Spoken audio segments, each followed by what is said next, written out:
Well, here we are, same day, day 2. It's about 1 o'clock in the afternoon. Temperature's come up a lot, about 40 degrees. It's where we're sitting right now.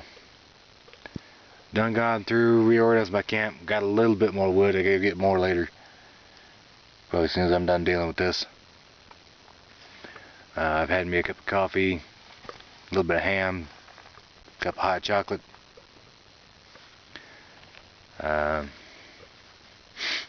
I think that's going to be a whole lot more comfortable. Y'all can see I changed the setup on my hammock. Took the bug net down. Sandwiched the sleeping pad in between the main part of the hammock and the bug net. I'll sleep on top of that. I've got a poncho and poncho liner set on top of that, and my sleeping bag inside of that. See if that works a little better, see if it's a little warmer tonight.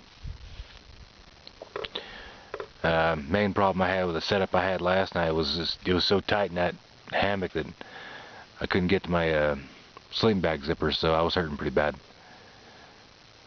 Went ahead and retightened it, picked up that end. Gave it about another 2 feet in elevation. It seems to be working. I tested it a while back, and my tail was at least a good foot off the ground, which is about where I want. I wouldn't mind a little higher, but I'd have trouble getting up into that thing if it was any higher. So I think I'm gonna leave it right where it's at. Well, give y'all a grand tour of camp. Not as good and comfortable. Well, as y'all see, there's my fire. I let it go out midday. It's nice and warm. I don't need it. Kick it back up later for some coffee, dinner, whatever. See, I got my canteen cup. I got a 4-quart aluminum pot there hanging off a pot hook. Carved that out of a green aspen tree.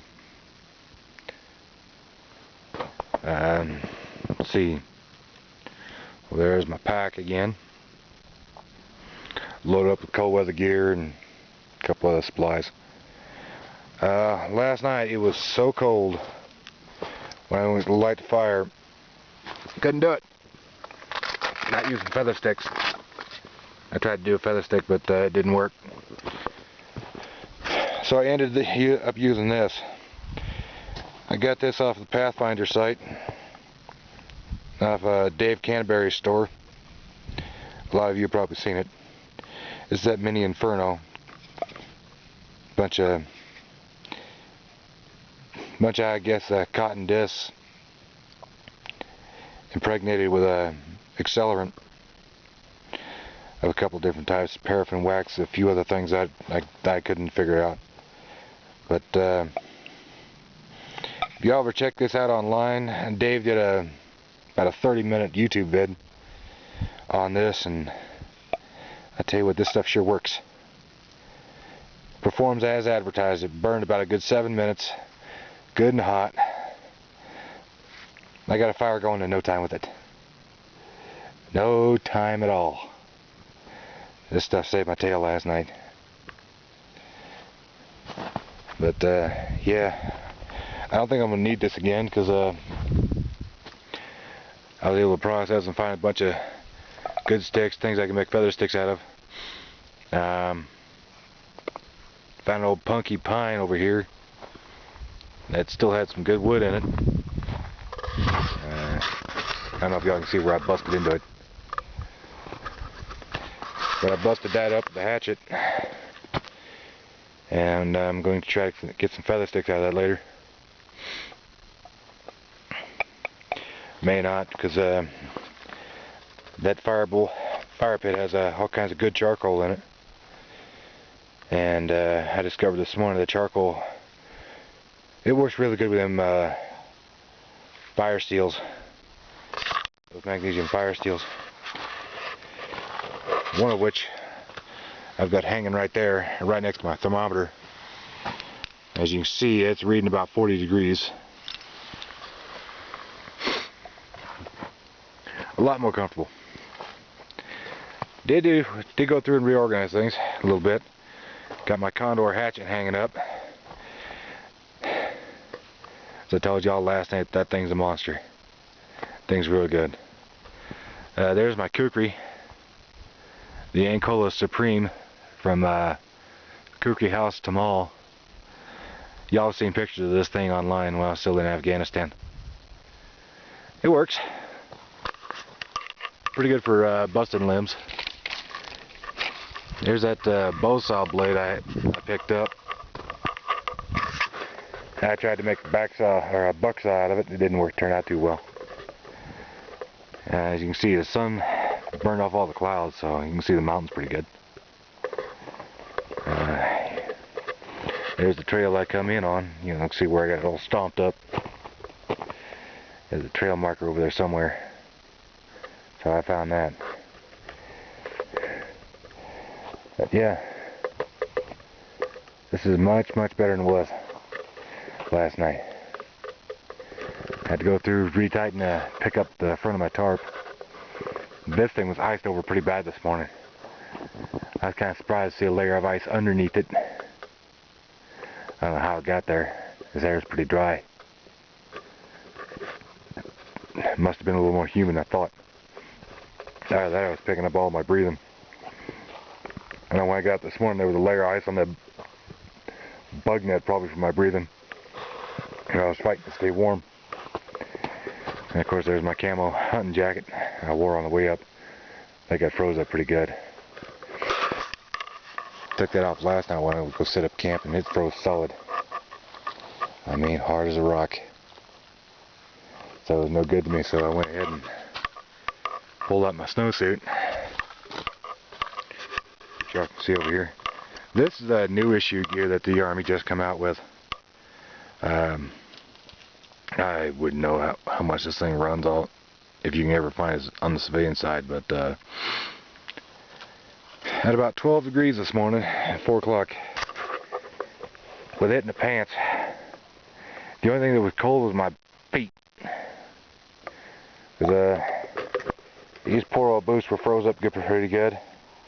They didn't thaw out until I got a fire going. But yeah, this is camp. A little later I gotta go down and raid the creek next to my truck.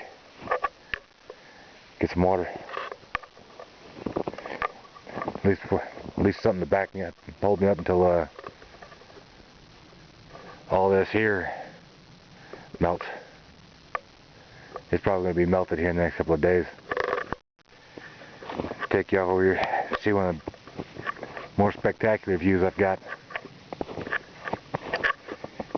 This here's where I've been harvesting the snow for my cooking, for my water.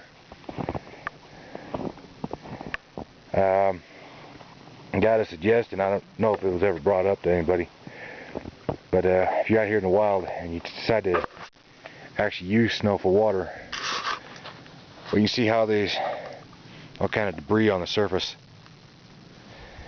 and you don't want to get too much of that in your cooking, too much of that in your system. So what I did is I took and skimmed off the top inch, then I harvested what was underneath, careful not to hit the ground. Yeah, and just boil that up. It sure does take a lot of snow to make a pot of water. It really do. I want y'all to see that. Ain't that pretty? That's them mountains off in the distance. Wish I knew the name of that peak. That's just beautiful. Over here you got a real pretty rock formation. As you can see, I'm just at the end of a ridgeline. I was going to camp a little lower down, but I don't think so. Camp up here is pretty good. Got a lot of good wood nearby. If I had a proper saw, I'd go after that tree. A hatch is good, but it's a lot of work. Tell you what, you got to be in shape to do this stuff. And a little clearing over there. Be an okay place to set 10, I guess, after you cleared it out some. Yeah. Alright, well, I think it's going to be my last video for a couple of days. Unless something major happens.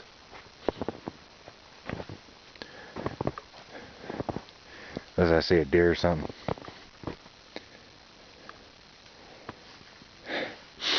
Would try to go after some rabbits, but I'm not sure they actually live up this high. I've seen them all the time down low in the valley, down on the flatland, but up here I've never seen one. I've seen mule deer, but it's not deer season. I ain't got a weapon with me, aside from my kukri there. Got a couple of trees over here I could probably make a bow out of, but I don't want to go through that trouble right now. I'm pretty sure I'd be getting in serious trouble if I tried to archery hunt right now. I've been overflown a couple of times by some choppers. Mostly Army Blackhawks, but hey. Yeah, alright.